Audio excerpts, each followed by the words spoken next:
Harley Davidson is finally getting what they deserve because loyalty stopped being rewarded. And if you've been riding Harleys for decades, you already know what I mean. This didn't happen because people turned on the brand. It happened because Harley kept acting like the rider would never leave. Prices climbed, answers got slower, the dealer experience got tighter, and riders kept adjusting. But patience runs out. And now it's showing up where it hurts, in buying behavior. Today we're going to talk about why the shift happened, who's paying the price for it, and what you should do next if you're shopping, upgrading, or trying to protect your resale. Watch this one to the end, because once you understand what's really driving the slowdown, you'll know exactly why some Harleys are about to hold value and others won't. When the story changed. The moment did not arrive with headlines or panic. It surfaced quietly, inside familiar spaces that had always felt dependable. Showrooms looked the same, bikes stood polished, banners still spoke about legacy and freedom, but conversations felt different. Questions hung longer than usual. Sales pitches sounded rehearsed instead of confident. Something long tolerated finally stopped making sense. Not because of one failure,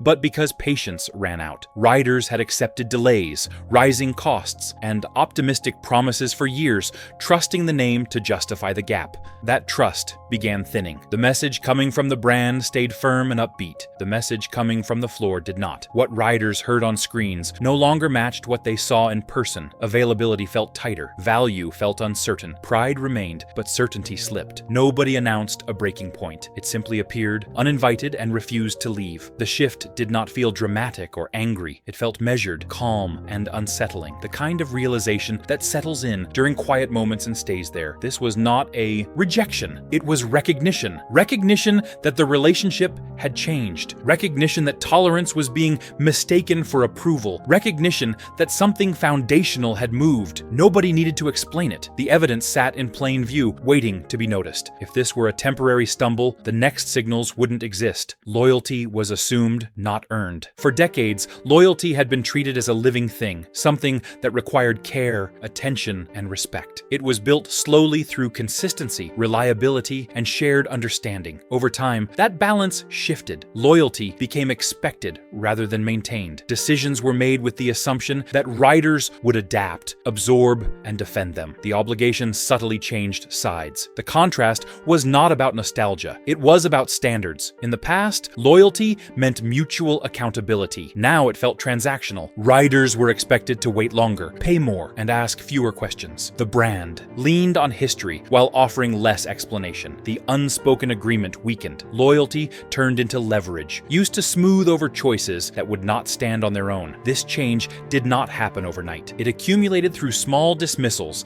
and delayed responses. Concerns were acknowledged, but rarely addressed with urgency. The expectation was clear. Patience would continue. What was overlooked was that patience has limits. When loyalty is overused, it loses its strength. It stops protecting the relationship and starts exposing its imbalance. Once that realization took hold, loyalty no longer softened decisions. It sharpened them. Riders began reassessing what they were giving versus what they were receiving. The answer grew uncomfortable. Once loyalty is taken for granted, pricing becomes a stress test. If this breakdown is lining up with what you've seen, support the channel by liking this video and subscribing for grounded reporting like this. Pricing that broke the unwritten contract. Pricing is never just a number. It is a statement of priorities. It reflects how value is understood and communicated. In this case, pricing became the point where the unwritten contract fractured. The issue was not that prices rose. It was how those increases landed against expectations shaped by experience. The justification did not align with what was delivered. On the showroom floor, the disconnect became visible. Conversations shifted from excitement to calculation. Buyers hesitated, not because they lacked desire, but because the equation felt unbalanced. What was being asked no longer matched what was being offered. The logic felt internal, not rider-focused. The explanation sounded distant from day-to-day ownership realities. This was not an emotional reaction. It was practical. Value perception changed because the comparison changed. Riders measured price against reliability, support, and confidence. When those elements felt uncertain, pricing stopped feeling earned. The contract did not collapse loudly. It failed quietly through hesitation and delay. Pricing alone does not sink a brand. It exposes weaknesses weaknesses already present. Once exposed, those weaknesses demand answers. Price alone doesn't sink a brand. What followed mattered more. If you're buying or upgrading soon, don't forget gear and accessories. I've got my recommended setup linked in the description. Back to the breakdown. Warnings that were logged and ignored. The signals did not appear suddenly. Feedback arrived early and often. It came through dealers, service departments, and quiet conversations. It was documented, categorized, and acknowledged. What it was not was acted on with urgency. Systems processed concerns efficiently, while solutions lagged behind. Issues were grouped, deferred, and scheduled for later review. None were treated as emergencies. The structure functioned as designed, but the design favored delay. No individuals need to be blamed. The failure lived in process. The assumption was that time would smooth things out. Instead, time amplified them. As responses slowed, confidence eroded, not through outrage, but through accumulation. Each unanswered concern added weight. Each postponed adjustment reinforced the sense that the system was insulated from the consequences it created. The warnings did their job. The response did not. By the time the weight became visible, it was already familiar. Nothing here was surprising. It was simply unavoidable. Once the warnings were ignored, the numbers took over. Sales data that refused to cooperate. Sales movement began shifting in ways that could not be explained away by headlines or mood. Month-over-month patterns showed hesitation, not collapse. Units stayed on floors longer. Promotions lasted longer. Buyers circled, asked questions, and left without committing. None of this looked dramatic on its own. Together, it formed a clear behavioral change that repeated across regions. What mattered was consistency. When sales slow randomly, recovery follows quickly. This slowdown stayed steady. It resisted incentives. It ignored optimistic projections. The same models lingered while foot traffic thinned. Dealers adjusted messaging, then pricing, then expectations. The market was not panicking, it was recalibrating. Trends like this do not announce themselves. They become visible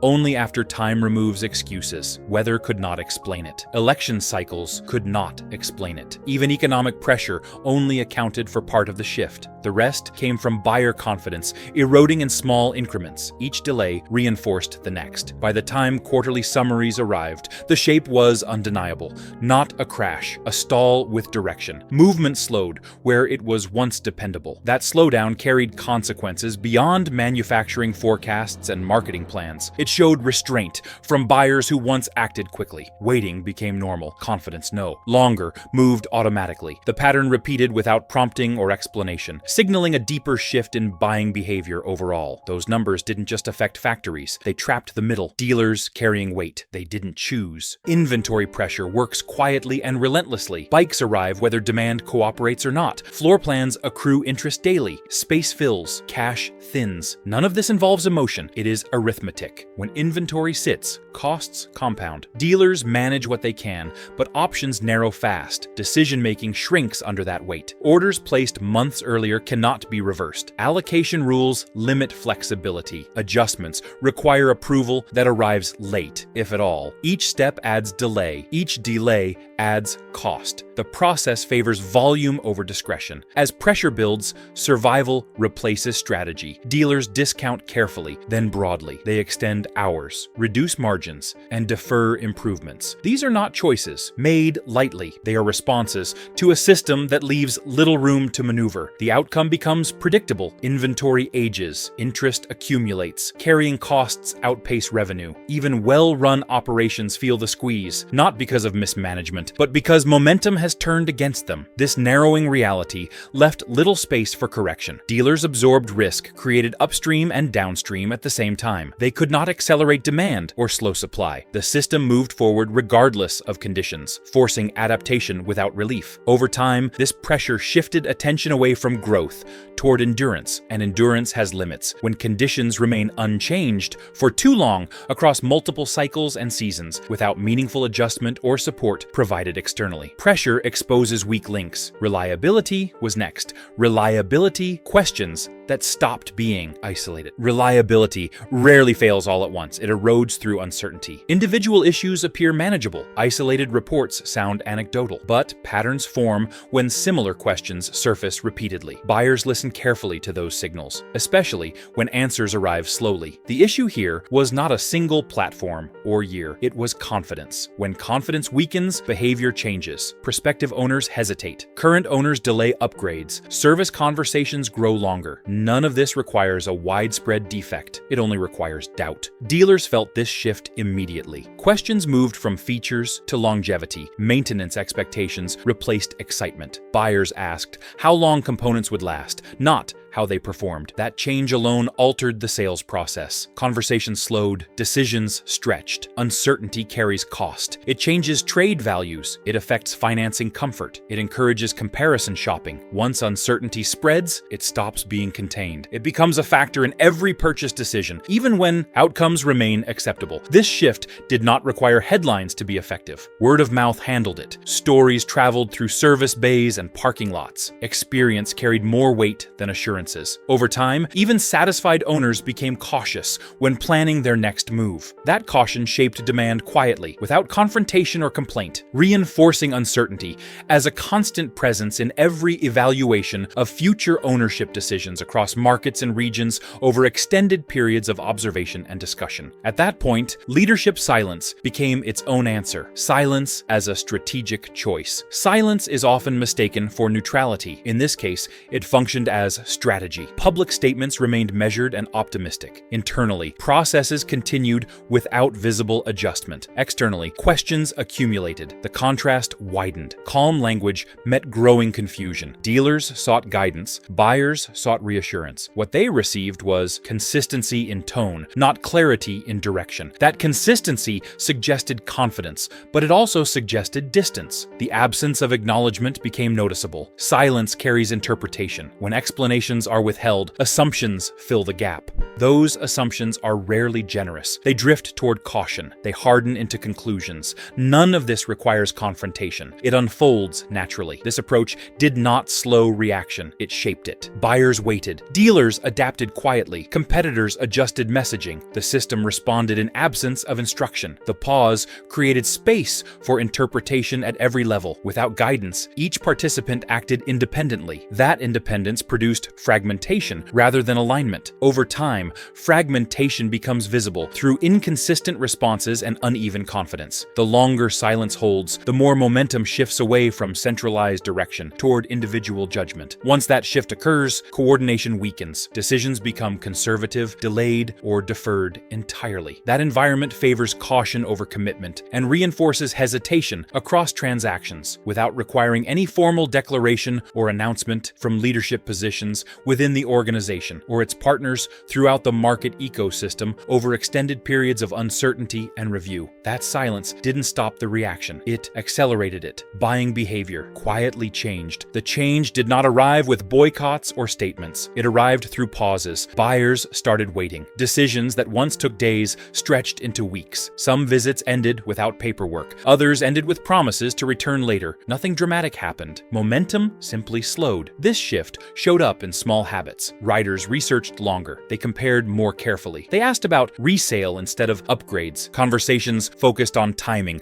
rather than excitement. The intention to buy remained, but urgency faded. What once felt automatic now required justification. Exit happened quietly. Some riders held on to what they had. Others moved to the used market. A few stepped away entirely. These were not protests. They were adjustments. No explanations were offered. None were needed. Behavior carried the message clearly enough. What mattered most was consistency. The same patterns repeated across regions and income levels. Buyers who could afford to act chose not to. Buyers who planned to upgrade postponed. Each delay reinforced the next. Confidence no longer moved the process forward. The market responded accordingly. Inventory aged. Dealers adapted. But the initial shift came from buyers choosing patience over commitment. That patience reshaped demand without confrontation or noise. It was not a statement. It was a decision made repeatedly, one transaction at a time, across showrooms that once depended on predictable movement and found themselves adjusting to silence where certainty used to live. When buying slows,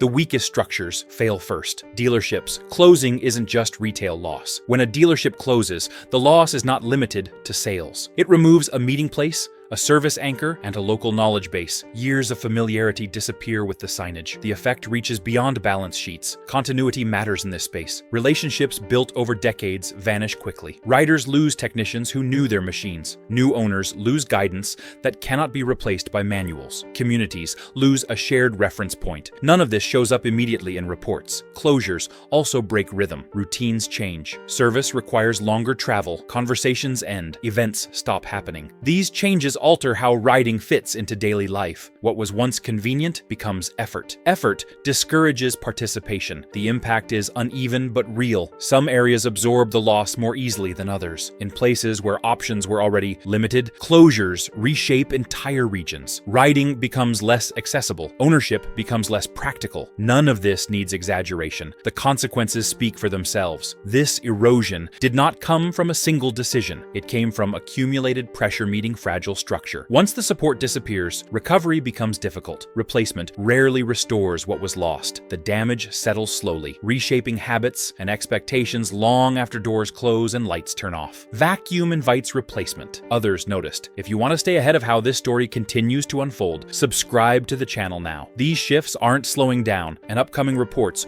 will matter even more as consequences spread across the industry and reach riders next. Competitors didn't win loudly, they won quietly. Rivals did not need campaigns or comparisons. They benefited by staying steady. Pricing stayed predictable. Availability remained consistent. Reliability spoke for itself. No announcements were required. Buyers noticed without prompting. The contrast was subtle. Transactions completed smoothly. Service timelines stayed clear. Communication felt direct. These fundamentals mattered more than branding. Buyers gravitated towards certainty when uncertainty elsewhere grew tiring. This shift did not involve loyalty transfer. It involved practicality. Riders chose paths that felt simpler. They valued reduced friction. They appreciated clarity. None of this required praise. It was transactional and quiet. Competitors gained ground through presence rather than persuasion. They did not challenge narratives. They offered alternatives. In doing so, they absorbed demand that once flowed automatically elsewhere. The process looked organic because it was. What mattered was alignment. When expectations matched experience, confidence returned. Buyers responded accordingly. The movement was incremental but steady. Over time, these small decisions accumulated into meaningful change. No one celebrated this shift publicly. It did not need celebration. It showed up in registration data, service bays, and trade behavior. The market adjusted without noise. Contrast did the work. At that point, criticism stopped being private. It moved into conversations, forums, and showrooms, spoken calmly by people comparing experiences. Nothing was announced. Nothing was organized. The evidence accumulated quietly, shaping opinion through repetition, visibility, and practical outcomes rather than slogans, loyalty tests, or emotional declarations. Over time, this subtle shift rewrote expectations and redefined what credibility meant thereafter. When pride turned into open pushback, public criticism did not emerge suddenly. It surfaced after restraint wore thin. Conversations that once stayed private moved into open spaces. Tone remained measured. Language stayed controlled. The shift was visibility, not volume. Pride played a role. Riders who had defended. Decisions grew quieter, then honest. Criticism came from experience, not outrage. It focused on choices and consequences, not identity. That distinction mattered. Consistency gave the pushback credibility. Similar concerns appeared across platforms and locations. The message remained steady. No theatrics followed. The absence of exaggeration strengthened the impact, making the criticism harder to dismiss. It felt deliberate, experienced, and grounded in lived reality, not outrage. That restraint carried weight, signaling seriousness, patience, and confidence rather than reaction or noise over time consistently. This was not rebellion, it was accountability. Riders articulated expectations clearly. They described what had changed and why it mattered. The conversation matured. It did not seek attention, it sought acknowledgement. Culturally, the shift marked a turning point. Deference ended. Dialogue replaced defense. That change carried weight because it was overdue. It did not aim to punish. It aimed to correct. With the damage visible, the discussion moved forward. The question was no longer about causes already understood. It became about outcomes and direction. What happens next mattered more than explaining what went wrong again. The conversation advanced, shaped by experience rather than emotion, ready to address reality without denial or nostalgia. With the damage done, the question stopped being why and became what now? A dealer network that won't look the same. Consolidation changes systems before it changes perception. Locations merge, territories expand, coverage stretches thinner. None of this requires intent or malice. It follows scale. When fewer dealers serve wider areas, access becomes uneven by default. Distance matters. Routine service becomes planning. Warranty work becomes travel. Relationships built locally dissolve into transactions handled remotely. These shifts are structural, not emotional. They reshape ownership by adding friction. Where ease once existed, support adapts to efficiency. Centralization simplifies oversight while complicating experience. What looks streamlined on paper often feels fragmented on the ground. Service schedules lengthen. Familiarity disappears. Standardization replaces discretion. This does not signal collapse. It signals reconfiguration. Networks reorganize around profitability rather than proximity. The outcome is predictable. Riders adjust expectations. Ownership becomes less spontaneous. Engagement becomes conditional. The effect compounds over time. As access narrows, participation declines. Fewer interactions reduce feedback. Reduced feedback slows correction. The system stabilizes around reduced involvement rather than growth. These outcomes are not moral judgments. They are mechanical results of consolidation. Infrastructure responds to incentives. When incentives shift, behavior follows. The result is a network that functions differently than before, prioritizing reach over presence. Infrastructure changes don't just remove buildings, they remove people, relationships, routines, and informal knowledge built over decades. Distance increases. Familiarity disappears. Efficiency replaces discretion. What looks optimized on paper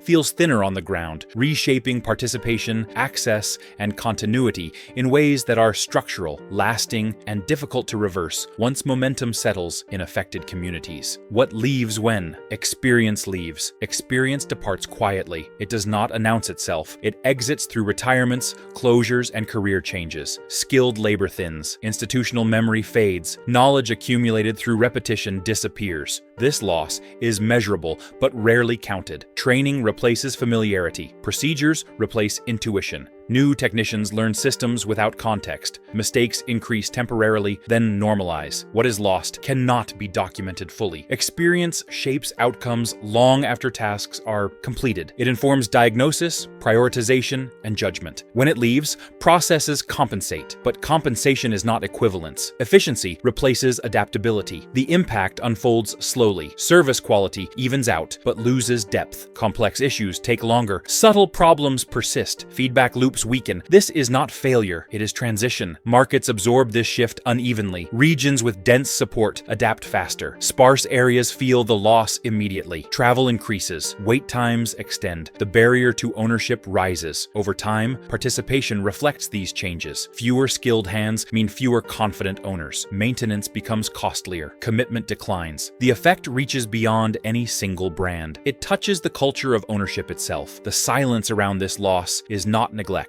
It reflects difficulty in measurement. What leaves cannot be replaced on schedule. It only returns through time if conditions allow. The effects don't stop at one brand. They spread across service bays, supply chains, and communities, reshaping expectations quietly. Skills fade. Judgment thins. Replacement takes years, not quarters. Until then, gaps remain visible to those paying attention, influencing trust, ownership decisions, maintenance confidence, and long-term participation without announcements, headlines, campaigns, or public acknowledgement from institutions once considered permanent and reliable anchors. A market that adjusts without sentiment. Markets respond to trust more than loyalty. When trust weakens, value recalibrates. Pricing adjusts. Demand redistributes. This process unfolds without commentary or intention. It reflects behavior. Buyers weigh certainty heavily. They reward predictability. When uncertainty enters, comparison increases. Alternatives receive attention. Decisions slow. None of this requires dissatisfaction. It requires caution. The broader broader market adapts accordingly. Supply aligns with demand. Inventory shifts, support concentrates. Efficiency improves at the cost of diversity. This adjustment is neutral. It follows signals. Trust influences valuation indirectly. Resale reflects confidence. Financing reflects stability. Insurance reflects risk. These factors reinforce each other. When trust declines, value follows gradually, then visibly. No forecasts are required to observe this. The data emerges through transactions